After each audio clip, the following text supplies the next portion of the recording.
Hello, welcome to the live stream. This is first.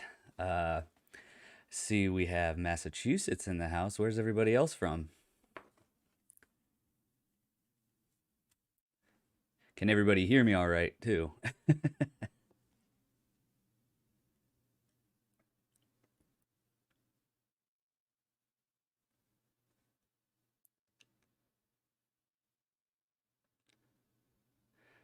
Oh, we have Utah. All right, so it sounds like you guys can hear me then.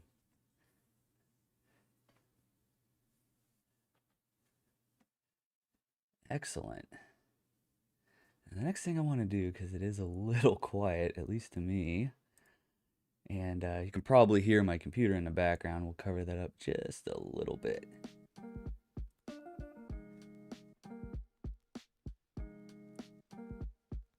Yeah, my voice is out of sync. That's weird.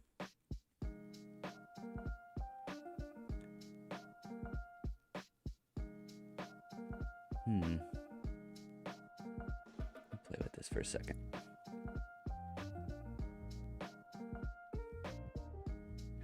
Ligonier is close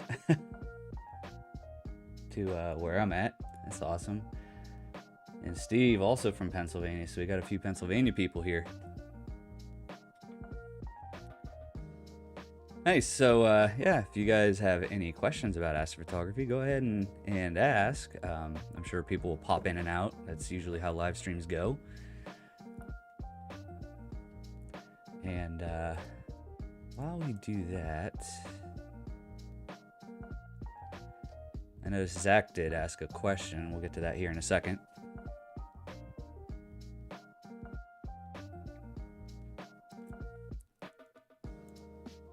Interesting. Let me...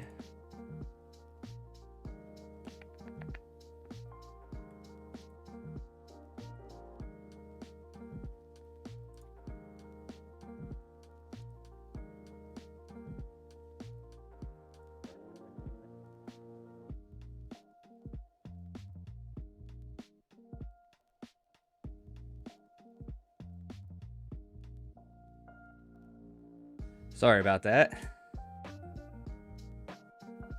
Can you guys hear me now, and is it looking okay?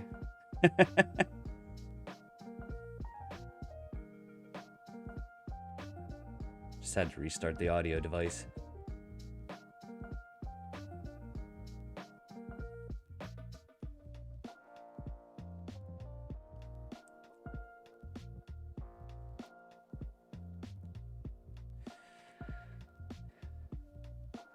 Yeah, so for the ASI Air, actually, yeah, you can use it for the Star Adventure.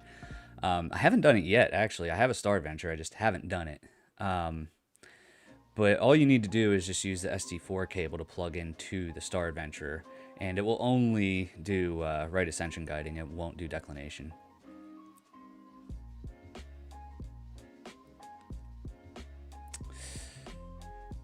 Interesting.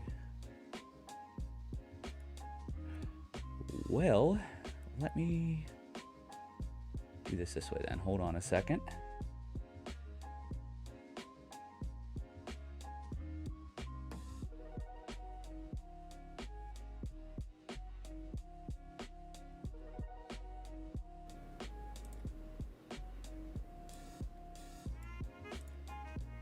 Okay, you guys should be able to hear me, but just with that screen.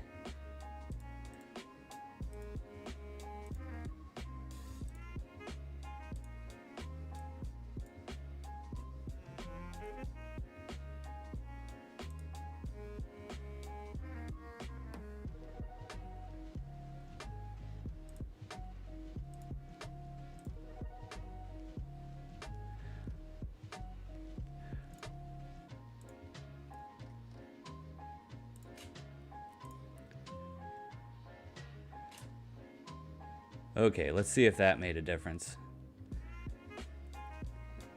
Does it look a little bit better now?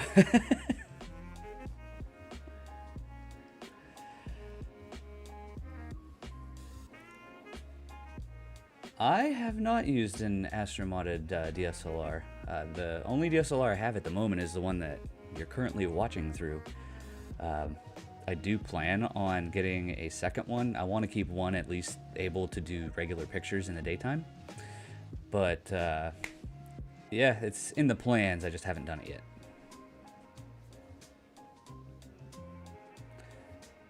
And Steve takes a hike. He's talking about the ASI 294 MC versus the M53 or M33. I'm sorry.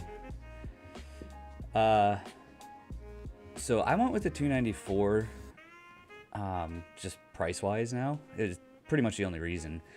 The 533, it doesn't have the amp glow that shows up in a lot of the frames.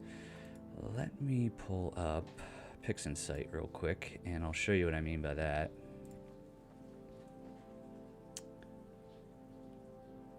And for your laptop, so it's funny, Mike M in the chat, I end up hanging out with him a lot at the observatory that we tend to shoot at a lot. And in our Discord for our local Dark Sky Association chapter, we were having a chat about that last night with one of our members. And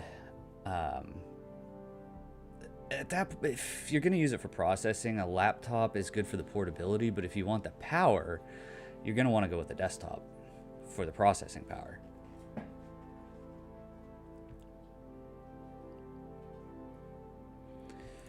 But this is still coming up here.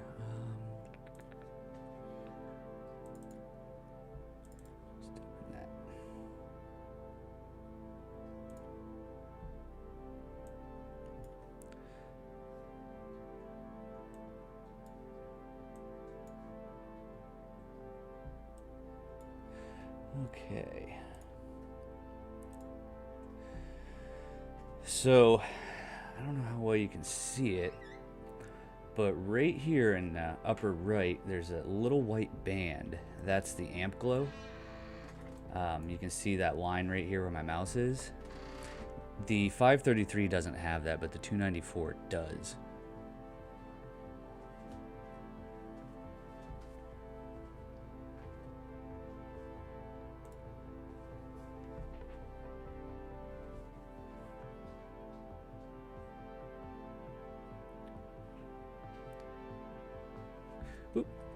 Let me switch this back. Reading the chat here, see where everything's at. Hello, Mazif. How you doing, man?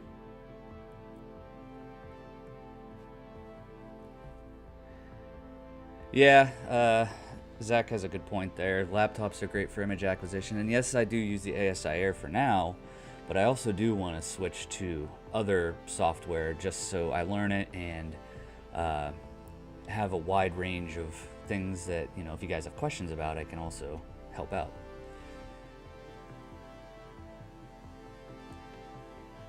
It did when I bought it, Hanger. When I bought the 294, the 533 was more expensive, but that was like just before the pandemic. Now everything is a little bit bloated in price, which kind of sucks.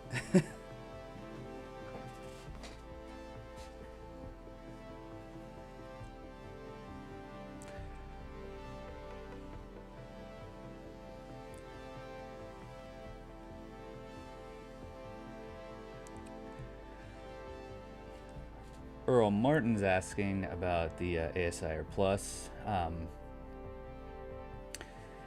Tried an off-brand one. Okay, haven't heard of that one. You let me know which one it is. I actually kind of want to look at it. Just curious. A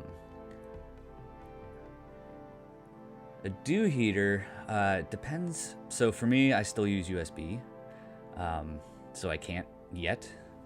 I use USB primarily because I also take it out with the star tracker to do time lapses and wide field stuff. So USB is just versatile for me. And as long as you get the SV Bony ones, the USB ones that have the little adjustable heat setting, then you won't run into any problems melting your lens. If you want to know what I'm talking about, on the narrowband channel, he did a pretty neat video about a new Olympus lens he got, and he used a USB dew heater and he ended up melting it. So make sure it's adjustable.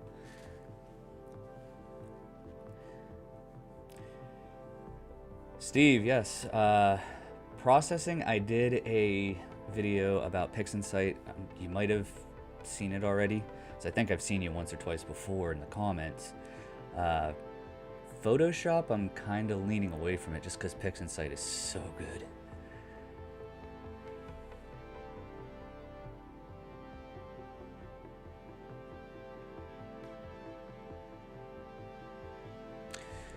And Steve, with your order from Ziwo directly, it generally takes about 3 weeks or so, depending on where you are in the U.S., how close you are to international airports where they could fly in from.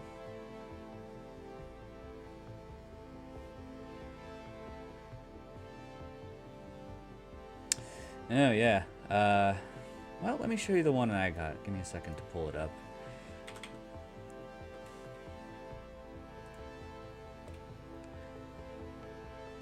Keep an eye on the chat over here. Here we go.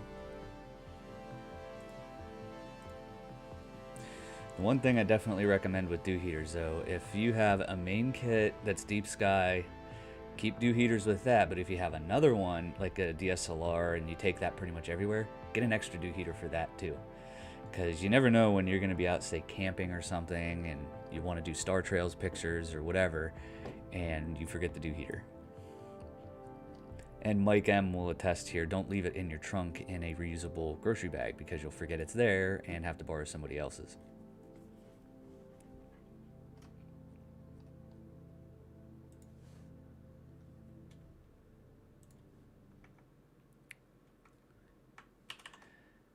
Yeah, like Zach said, SV Bony ones. This is the one that I use right now.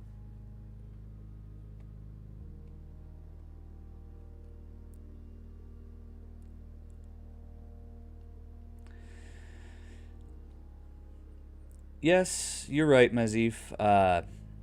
With astronomy tools, action set. Trying to remember all the names. Gradient Exterminator, and there's one more that I can't think of off the top of my head, but yeah, the combination of those is pretty much as good as PixInsight. The thing that I found with PixInsight that was better was dealing with the star bloat, the star removal. Yes, you can remove stars in Photoshop, but just the little tiny tweaks that you can do, to me it just seemed a little bit better.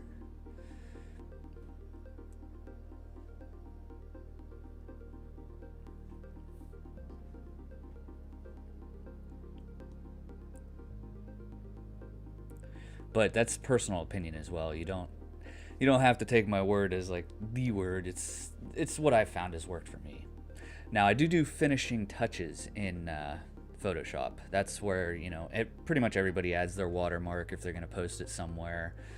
Or I find cropping in Photoshop, if I'm going to set it to a certain size, say I want to make a print or size it for like Instagram or whatever, even though I'm terrible at posting there, it's easier there in Photoshop.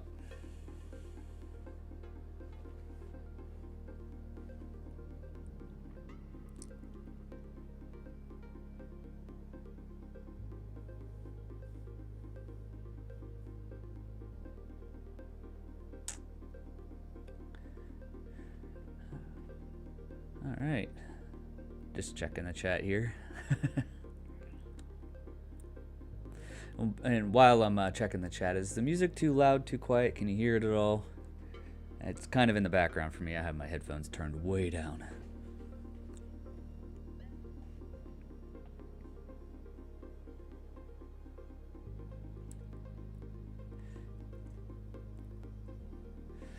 So Pete F asks about dark frames with hot pixels. So it's not necessarily the dark frames itself, it's the stacking software. I kind of explained it in the video that I released today, but I didn't go super in depth about how it works. But essentially, when stacking software looks at each frame, it looks at the pixels and the brightness, and it gives each pixel a value. Now, the brighter pixels, generally what would be the noise, anything below or above a certain threshold, that's what the stacking software considers signal. And it'll take anything with those pixel values and stack it on top of each other. Now with the dither, it'll look around it and see if it has anything similar and stack those on top of each other. That's what helps create the stacked image. Everything else below the pixel value, that's the noise, but it also looks for where it is because of a dither. With a hot pixel, it's always in the same spot. It never moves. So when you dither, it'll always be in the same spot relative to each edge of the camera. And the stacking software looks for that and goes, oh, well, wait a minute. That's actually just a screw up of the sensor. So we can just shove it off and get rid of it.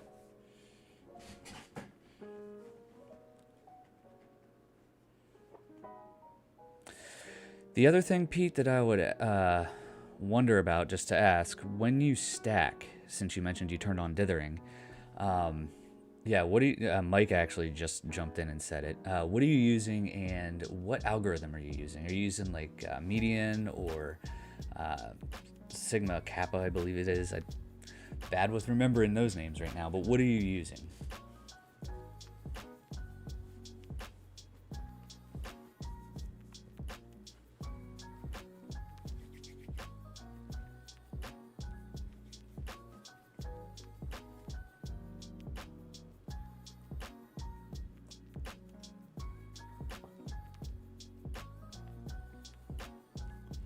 Ah, okay.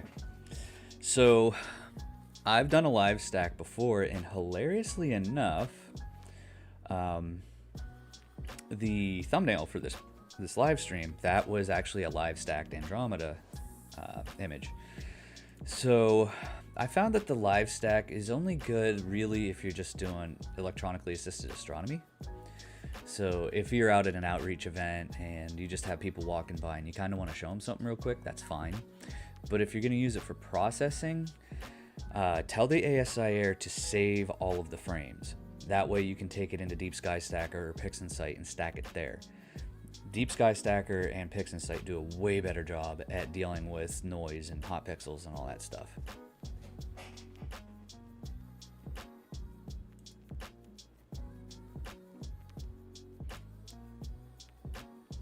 I think I have a copy of both so I can show you the difference.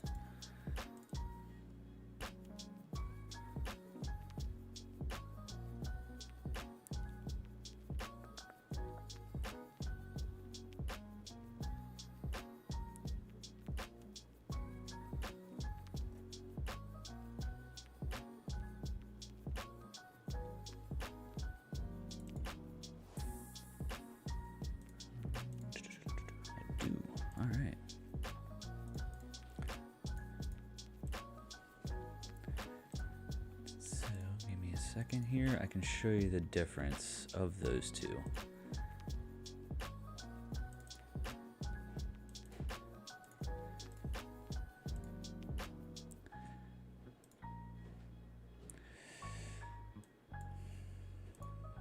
Of course, I have to run SCNR on it because it's very green.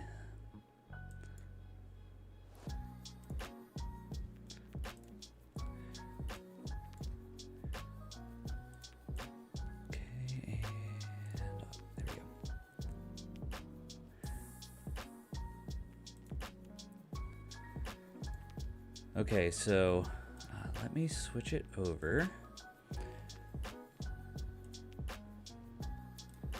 So this is the same image that's on the thumbnail, and this right here, the top picture, that is stacked in Deep Sky Stacker, and you can see that there's nothing like, it looks pretty much like a regular stacked image, but this one was the live stack with Deep Sky Stacker, or I'm sorry, with the ASI Air. And if you look right above Andromeda, there's what was either a satellite or a plane or something along those lines. So the ASI Air doesn't get rid of any of that stuff, which is kind of a bummer. It'd be nice when they do upgrade their stacking capabilities. They already did with the, not the most recent version, but the last one, where it's supposed to be able to sharpen moon images and planet images. Haven't got a chance to mess with that yet, but I really want to.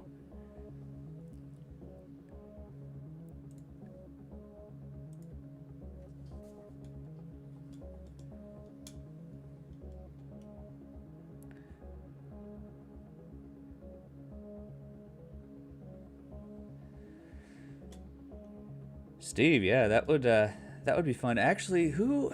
So now that there's a few more people in here, I know we had Utah and Massachusetts. We had some Pennsylvania. Where's everybody else that hasn't told me where they're from at?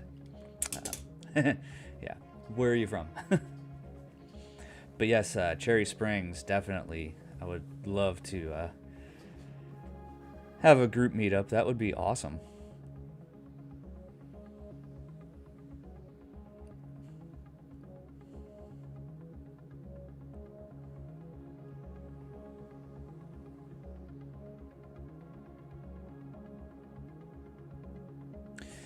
Oh, nice. Oh, nice. Another Pennsylvanian. Oh, geez. And the International Dark Sky Association of Pennsylvania has their work cut out for them trying to get Philly to reduce their lights.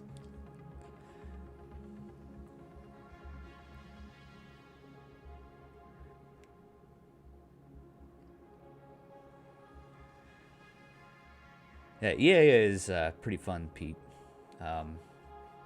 Just showing people going by that Andromeda image. Uh, if I remember right, Mike might remember too.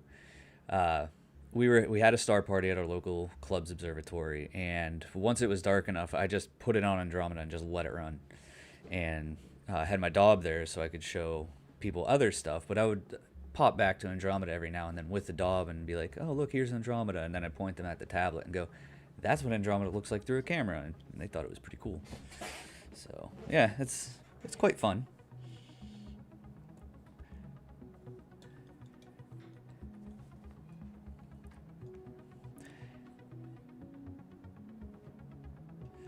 Steve, you'll find just bouncing around the astronomy and astrophotography community that there are just lots of cool people everywhere. And they're very nice too. So I haven't really ran into anybody that's given me weird vibes or anything like that. So it's always awesome to meet up with people and have a nice BSing session with them about different things.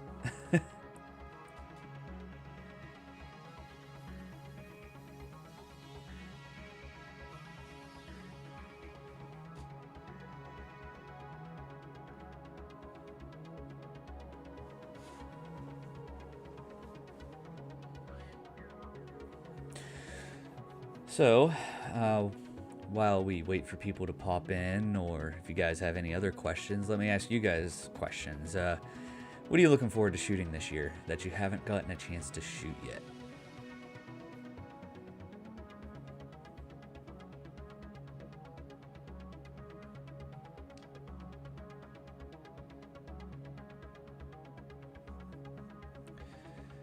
Yeah, Mike, it was nifty when talking to some of the visitors because they were like, "Really, that's Andromeda?" And I'd point them at the dog, like, "Yeah, look," and they would look and they'd go, "No way!" And yeah, it's the same thing. Look at the telescopes; they're pointed in the same direction. It's kind of nifty.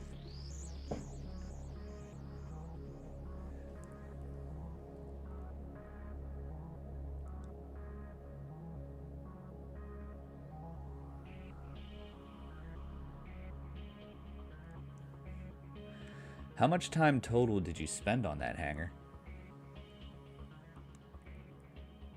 Ah, yes, the Witch Head Nebula.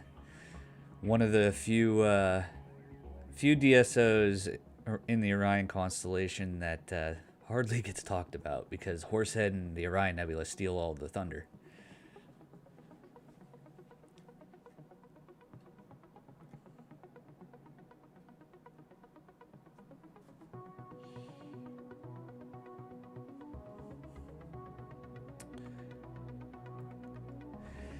It's possible that an hour might not have been enough.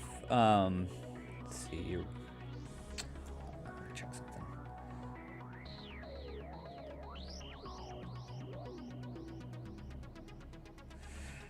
Do you go to any dark sky spots, Hanger?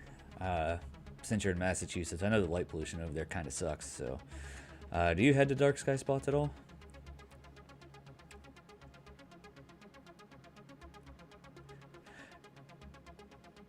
Yeah, Mazif. Tonight here in this area, it's pretty much a wash trying to get anything done because of that snowstorm that came through the eastern half of the U.S. yesterday.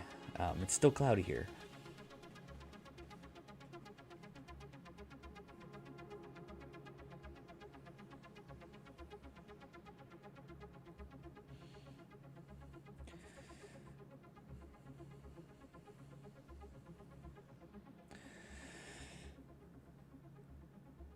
So the heart is definitely one I want to get. I did the soul a couple months ago. Need to get the heart. And yes, Mike, I agree. Roe has been insane to try to get.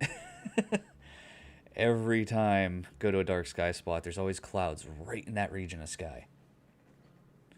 Clear near Polaris, but not there.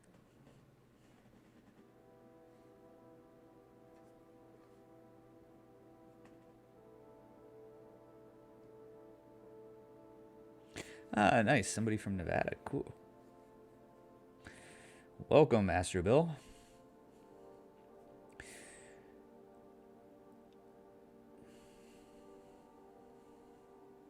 Yeah, so Pete, there's a club member that Mike and I sometimes hang out with that he's using, I believe, the William Optics ED80 or William Optics Xenostar 80 and a 2600, and he's been doing this whole project around North America and the Pelican, that whole region. He's trying to do a big mosaic. And he did 5-minute shots, just one single one. And he's also using an ASI Air, so I could see the preview. It was just beautiful. And I think he's using the L Extreme too. He said he got the Enhance, which is what I use, and it's a nice filter. But he did the Extreme, and man, that picture was just great on the tablet. And the final image was also awesome.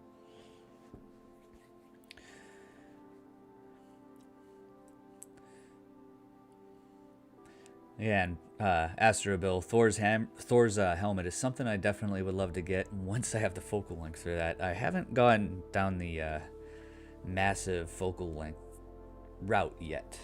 That is in the plans.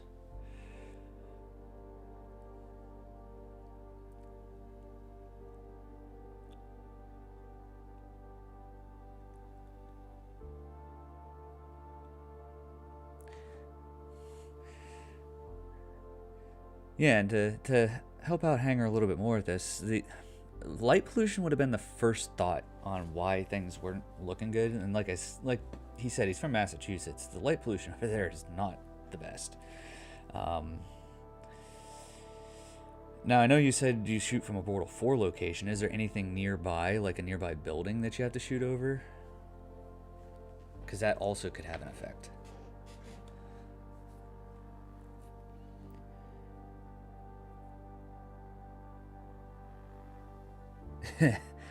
Yeah, Zach, that's a good list. Doing the Messier catalog. There's also knocking out the solar system if you have the focal length for it. Creating yourself little projects. That's always something you can do. Pick a catalog and just go through it, or with the videos that I've done, I have 7 images for each 3-month period. You could knock those out if you want.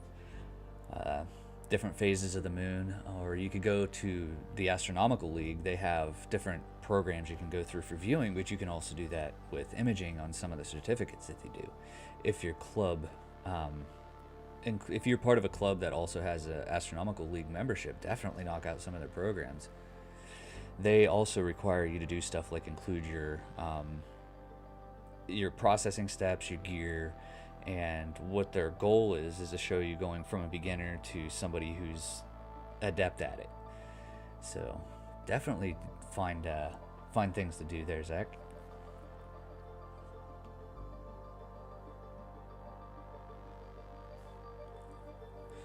Ooh, Markarian's chain, or Markarian? Is that how you pronounce it? That's one I'm definitely gonna try to get this year. I didn't get it last year because I went for the Leo triplet.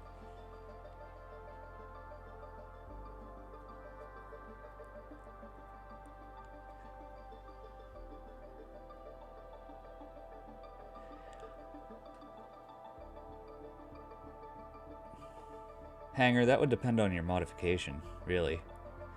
What all did they take out of it?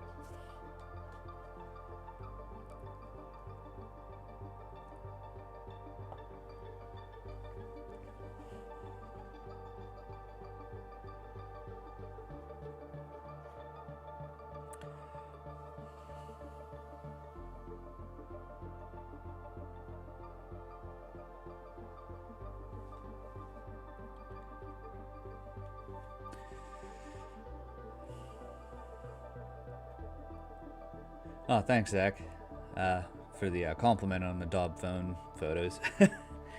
If you're doing a Daub phone photo, definitely try to do it on a night where there's good seeing. If the seeing is kind of bad, it's not going to turn out that good. And you definitely want to use a eyepiece that's smaller in focal length, so like anywhere from a 6 to a 12, something in that range, but definitely something that has a lot of eye relief so it's easy to line the camera up. And if you're doing outreach, it just makes it easier if you have a good eyepiece for that, just to show people how to do it. If they go, "Can I take a picture?"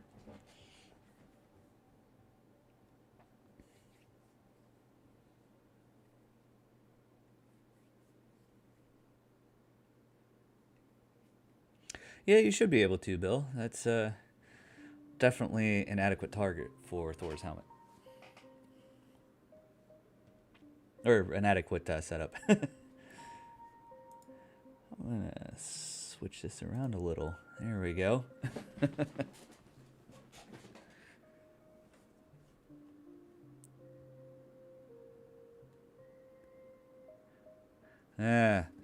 Now,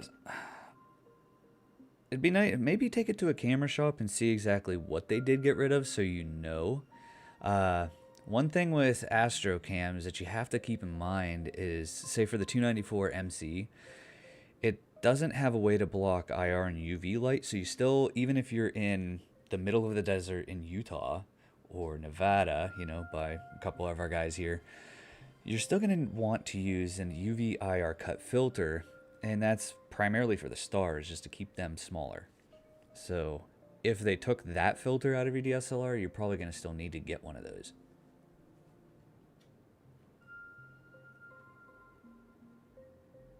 Ooh, the Cone Nebula. Cone Nebula, Christmas tree. Yeah, that's a awesome, even just to look at, visually awesome object.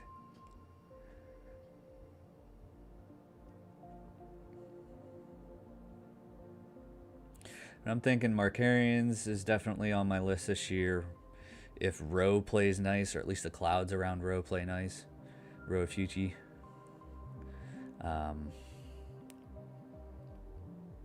One of these days I'll take a trip a little bit further south so I can get some of those objects.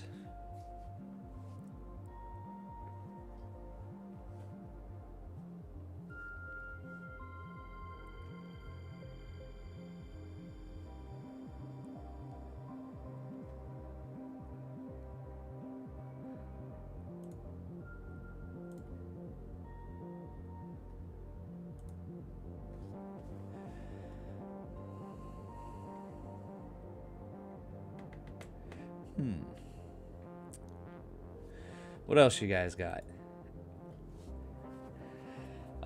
While you guys drum up a few more questions for me, Zach in the community tab did post a question, and just so you know, watch out. I'm going to start doing a few more community posts, kind of primarily get to know you guys on top of this, but I also want to kind of judge what you guys are looking for a little bit more, because I am when I come up with my video topics, first with the ASI Air, I'm going, well, what did I ask myself? You know, what did I look for on my own? But other things like what you know, what do you want to know? And also just fun stuff for us to just, you know, build a community.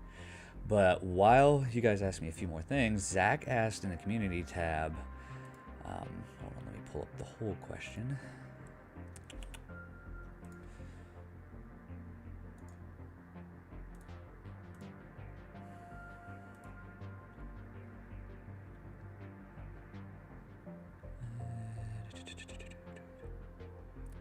He asked,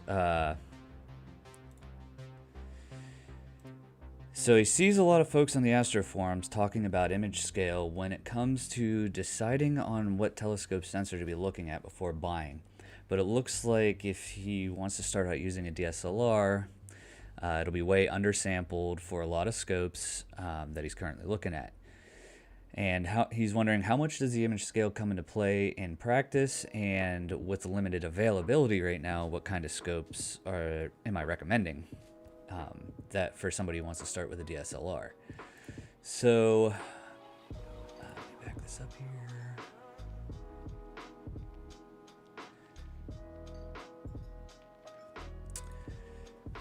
So okay, let me make sure that you guys can still see and hear me, because I had to bounce out to a different tab for a second, which it looks like you guys can still see and hear me. So for your part about the image scale, if you're just using a DSLR and doing wide field stuff like Milky Way constellation shots, you don't really have to worry about image scale at all. You can ignore it. Once you start going deeper, so this is when you start getting into deep sky objects, the deeper you go, the more you're kind of going to want to focus on it a little bit. And that's where you're going to want to use a website like astronomy.tools to figure out if your camera and telescope are good. But if you just have a DSLR and are only in the wide field area right now, don't worry too much about it, but definitely study up on it. And with the limited availability, my scope recommendations, with or without limited availability, my recommendation wouldn't change, but it depends on which route you want to go down. So if you're just doing deep sky objects, you have no interest in planetary, then definitely start with a refractor. Start with a small one. I'm a huge fan of starting small and then working your way up as you gain experience, but start with a small refractor. And then sure, if you have the extra money and want to get a giant daub for visual just to, you know, have that while you're waiting for your images to shoot, go ahead, but small refractor. The caveat is that if you do want to do planetary, then getting an SCT is a good option, and you can double it for visual use if you want to as well. So hopefully that helps. And with the shortages, definitely check out the used market too, so that way you can find what you're looking for. Hope that answered your question there, Zach.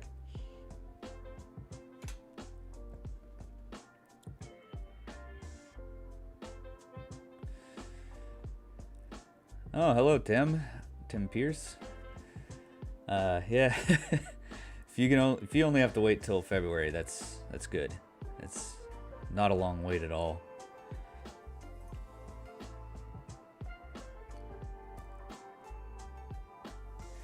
So, Tim, since I'm catching up on what chat was saying, the EAF is in the plans. That is among the top 5 next things I'm going to grab. And when I do that, not only am I going to show how it's all plugged in, because I will make a video about that, but I'll also show how to attach it to at least a William Optics telescope, because that's what I have. So I'll go through that whole spiel when I have it.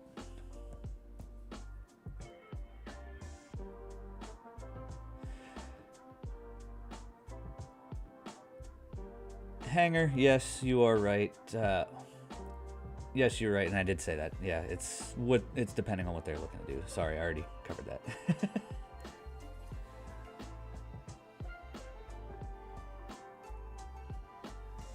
that. My thoughts on the EAF. So, for those that had just popped in, Going back for everybody else, going back to that guy that I mentioned that also shoot with up at the observatory that did that 5-minute crazy shot of North American Nebula. He uses an EAF, and his stars are just tack sharp, and that's why Hanger, because I just saw that pop up.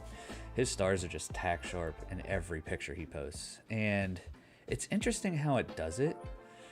So yeah, it's something I definitely want to play around with. Now, I wish there was a way that, from what I've already seen, that you could put the EAF on without having to tear anything apart. So that way it's not something that you rely on, but just use once in a while. But yeah, if once you can swing it if you want to, sure, why not?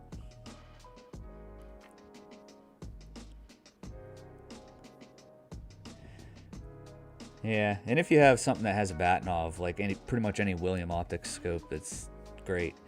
And if you weren't aware, if you have the Xenostar 61 and a Rokinon 135mm lens, the Batnov mask for the 61 can fit on the Rokinon 135. You just have to set it on top and be careful about it, but it works. Oh, the EAF is the automatic focuser hanger.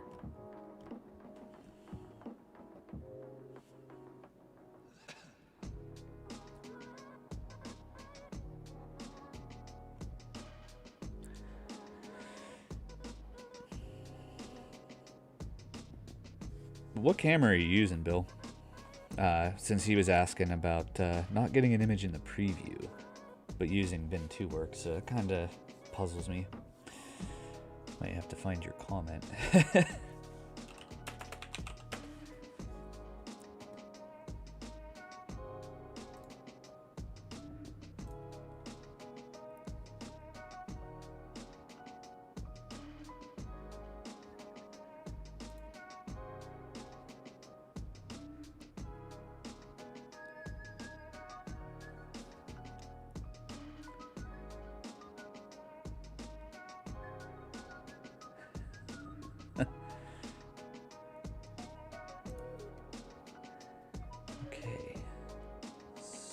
Bill, I'm looking up your comment that you put in recently.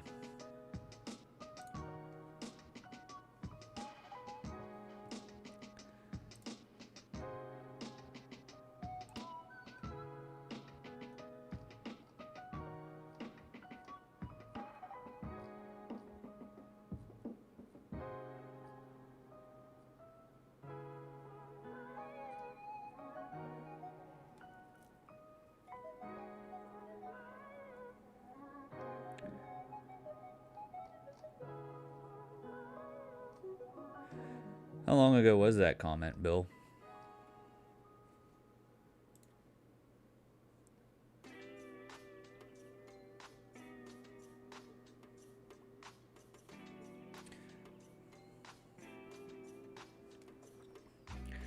That's a good one there, Hanger. Yeah. What's everybody using for power? Personally, I'm still using extension cords.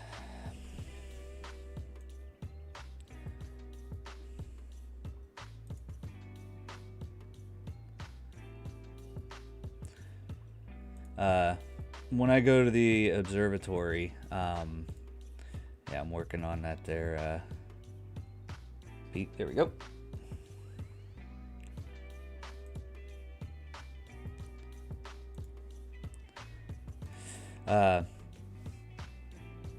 Yeah, so when I go to the observatory, I use extension cords for everything. There is power out there, and when going to Cherry Springs. But yes, agreeing with Mazif, I have a Jackery 320. Haven't put it to the test on a full night using the whole setup with that. I've done a couple hours, and it seems like it will work all night for the Jackery 320. But by the end of the year, I definitely want to get something way bigger.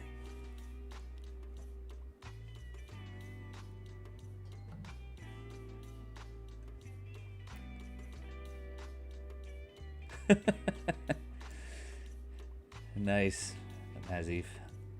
And Pete, yeah, I thought about going deep cycle, but the only reason well, I guess the additional reason I went Jackery is I take a lot of camping trips with my brothers and some friends, and I just thought, you know, having the Jackery also be useful for that would be a good thing, so that's why I went with that instead of going deep cycle.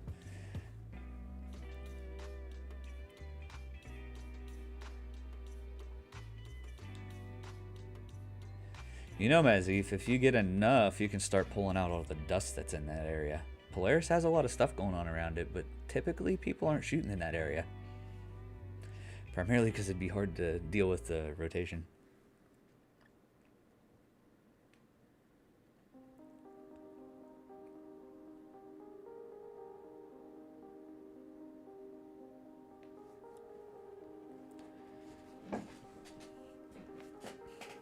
Yeah, I've seen some pretty nifty car battery setups as well.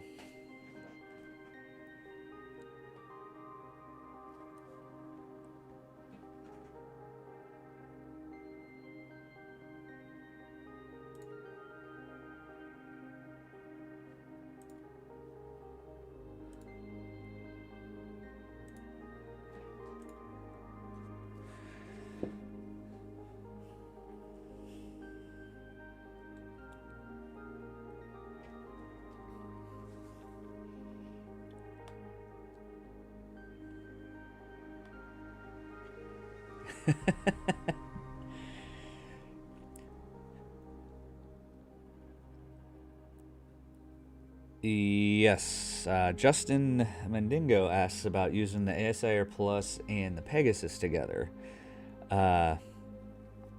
Yes, it would still work. I believe so. I don't have a Pegasus, so Mike M in the chat, he does have a Pegasus, so he might be a little bit better to answer this one. But I believe you can, and it would be a good idea too if you're using dew heaters that require the plugs that you could get with, or that aren't USB rather, I should just say that. That way you split it off, and the ASIR is only powering, you know, the cameras and anything else. But the dew heaters, you definitely want to split that off. And then if you're using like an EQ6 or anything on that size, the ASIR will not power that mount. It will power an EQ5, or HEQ5, that's what I have, and it never given me a problem. But yes, you should be able to use it. The only thing you'll have to worry about with overloading the Plus is I believe it just shuts off. I don't think it's going to actually fry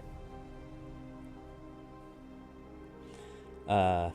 Pete, your comment there about the crazy person that stays out all night and the last to go home. That would be me. Mike can attest to that one.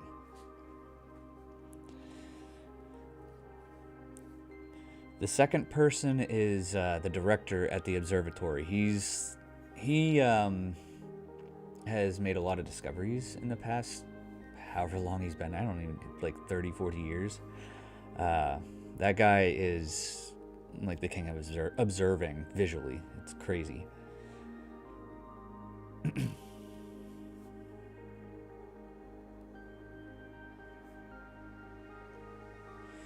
Oh, nice. Do you have how are you charging that Astro Venture? Just kind of curious since you're using a car battery.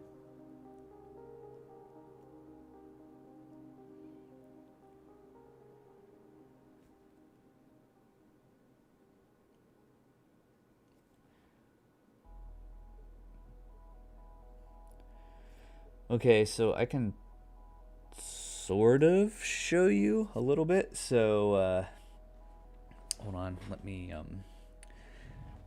switch this around.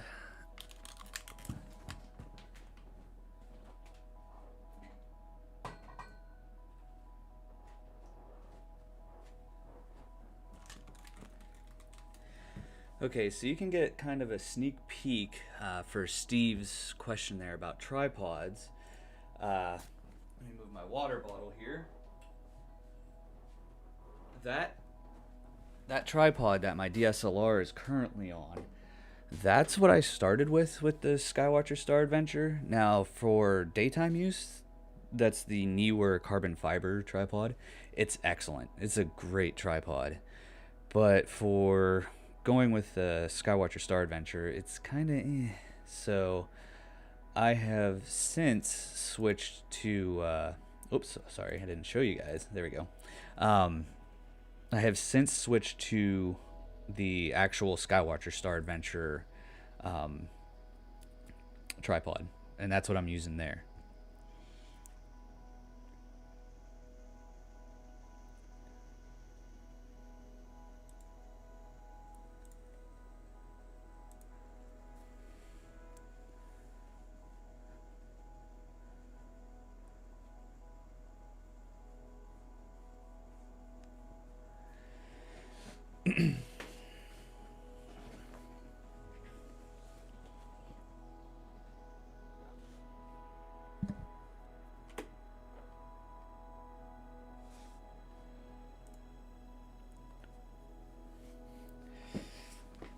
Justin, if I was shooting, all I would see was clouds right now. It's very cloudy right now in my area.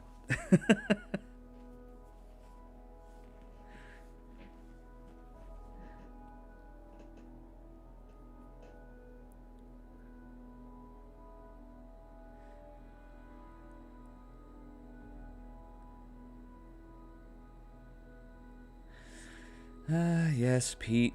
You and your lucky no humidity. Oh, it'd be nice. I definitely want to head out that way just to experience the lack of a need for a dew heater and the awesome dark skies that are out that way, too.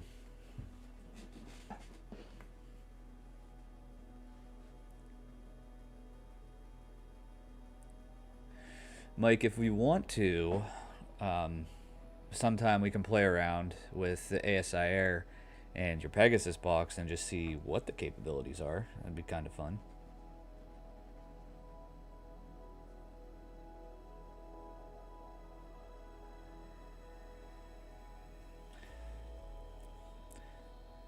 Okay. Thanks, Astroventure.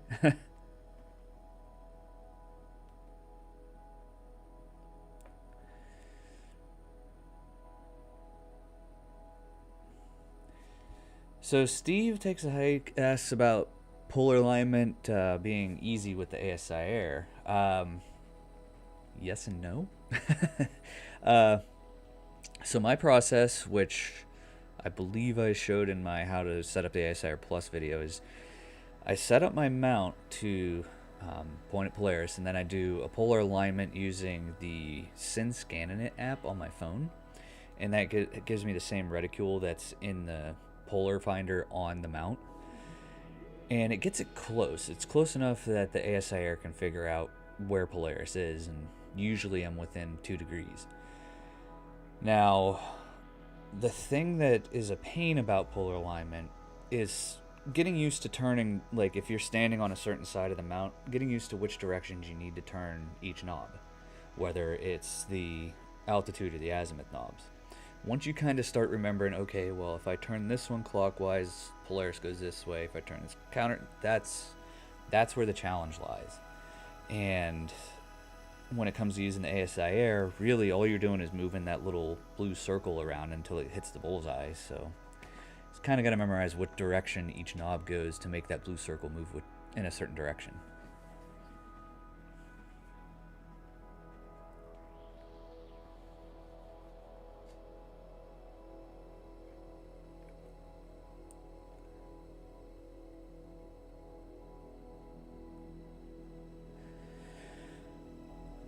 Okay, so the other question for both of you about Steve and Pete, since you mentioned stuff about polar alignment, do you guys always have to move your stuff, or do you have somewhere where you can leave it in place and not touch it? Just cover it up so that way weather doesn't get to it.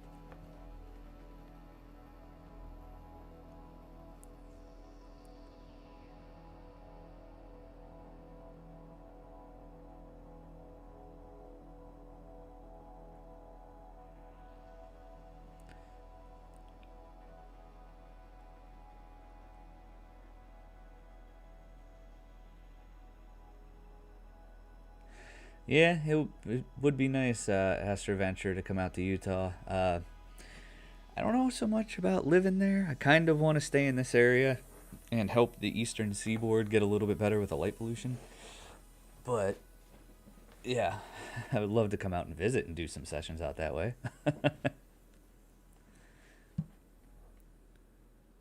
Okay. Guess a couple other things that could help. Um,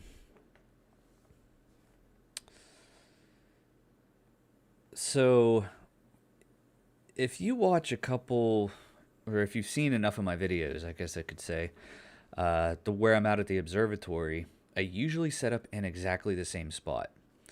And this is because I know exactly where Polaris is from that spot and can point everything in the right direction. When it comes to like hash marks on the mount, like the latitude hash marks, once you have it polar aligned, you could just draw a little line where the arrow is on your mount and just say, you know, make sure it's here. Then at least you're like really in the ballpark. So you could speed things up a little bit by leaving yourself little notes, I guess you could say.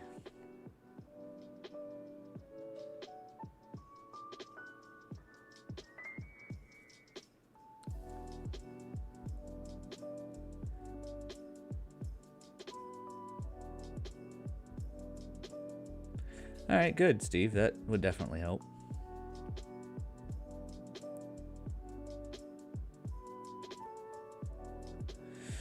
Gordon, I haven't actually used Nina. That is in the plans, but I haven't used it yet. I actually want to move chat to where it's directly in front of my face. So I'm not looking down so much.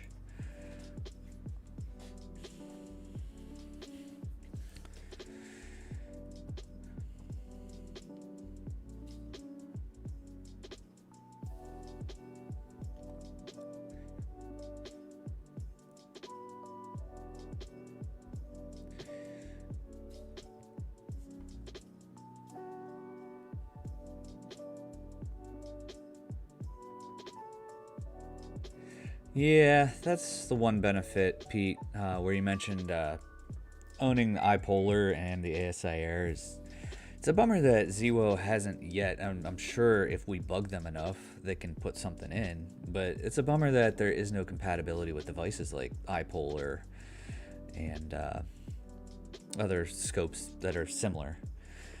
They really do, like, I get why they're locking everything into their cameras, but when it comes to accessories that they don't make, why bother? Just allow people to use what they already have.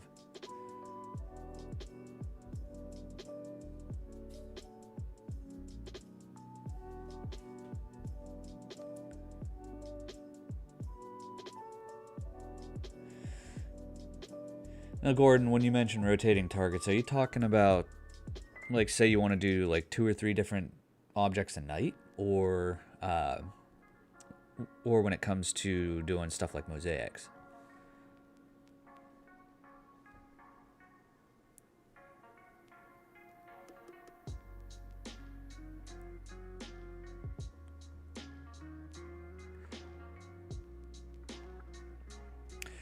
Steve, once the initial polar alignment's done, you shouldn't have to.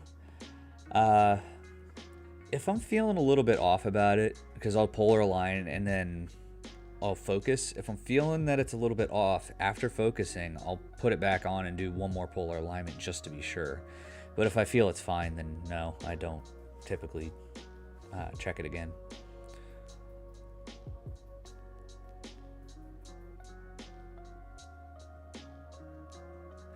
And yeah, I agree, Justin, about just the portability of the ASI Air.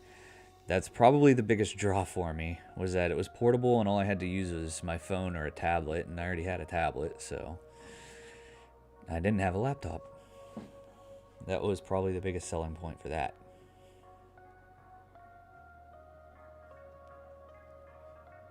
And I agree, Mike, about them being a competitor to Ioptron. I just wonder if they're going to step into the tracker market with Skywatcher and Dioptron and make something a little bit smaller and more portable than the new mount that they just put out there.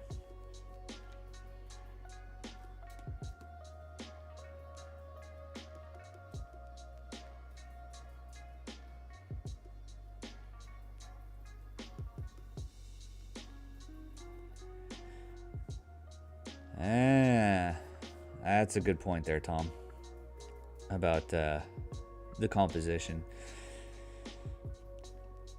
It's kind of, I guess, up to you on if you want to manually do that. I know for, I want to say the Soul Nebula picture, I had to rotate the camera a little bit just to frame it right. But luckily with William Optics, with the Z61, nice little rotator in it, so that made it super easy. But being able to automate that would be awesome. So yeah, I guess Nina wins the fight on that one.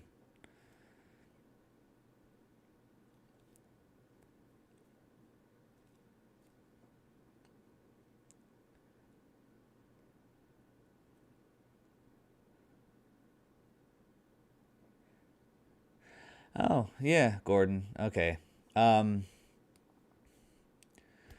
So for, what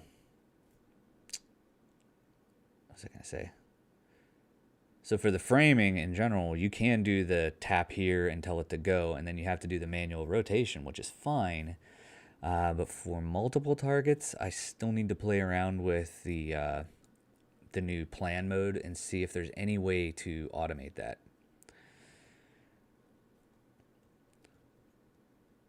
Even if you have to put in coordinates to make it do that the right way, which I know is one way to do mosaics with the ASIR. Justin, for your question about the 3-star alignment with auto guiding, only if you're using a hand controller. So if you're plugged in, say you're using a Skywatcher mount, because this, I know you need to do one. If you're using a Skywatcher mount with a USB connection to the ASIR, you have to do a 3-star alignment before even plugging in the ASIR.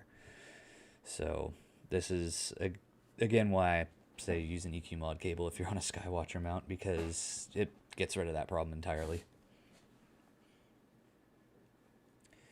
Whoa, and I heard the music stop. It's been an hour, so I guess we're going to be wrapping it up here. I'll get through the other questions if there are any.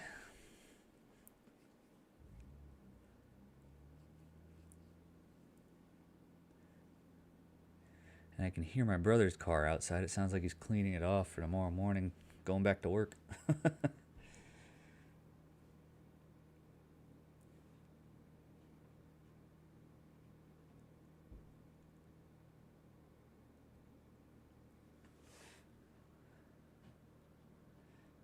Okay, that makes sense, Gordon, about the witch head. All right, so I think that is about all the time I have today. I'm going to have to get going. Still got to work in the morning, so whether I drive in or not, I can work from home, so yay. I do want to start doing these a little bit more often. This was the first one, but now that I kind of got an idea how it goes being on the other end of the camera, definitely want to do this again. And maybe eventually, if somebody else that does YouTube is watching the replay, if you want to do something together, let's do it. But yeah, thanks everybody for showing up. And we'll see you in the next video next week and the next live stream when I set that up, which I'll figure that one out here in a little while. So thanks for swinging by, guys.